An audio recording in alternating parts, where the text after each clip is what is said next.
వ్యాపార లాభాల కోసం కొందరు వ్యాపారులు ఆపిల్స్ ను ఇంకా మెరిసే ఆకర్షణీయంగా చేయడానికి మైనపు పూతలు, కృత్రిమ రంగులు, ప్లాస్టిక్ కోటింగ్లు వాడుతున్నారు. ఇలా తయారైన నకిలీ యాపిల్ తొలుత కనిపించేందుకు బాగానే ఉన్నా దీర్ఘకాలంలో ఇవి కాలేయం, కిడ్నీలు, క్యాన్సర్ వంటి సమస్యలకు దారితీయవచ్చు.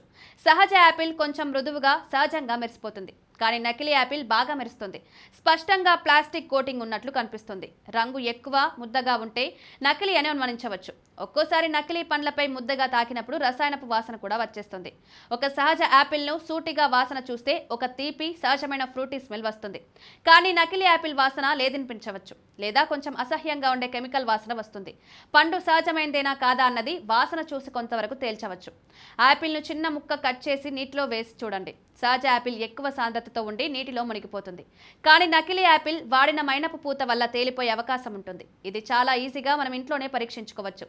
యాపిల్ను మధ్యలో కట్ చేస్తే లోపలి భాగం సహజమైన తెల్లటి రంగులో ఉంటే అది సహజ యాపిల్. కానీ దాని రంగు మరింత ముదురుగా గానీ లేదా బయట దానికంటే లోపల రంగు విభిన్నంగా ఉంటే అది నకిలీ అయి ఉండే అవకాశం ఉంది.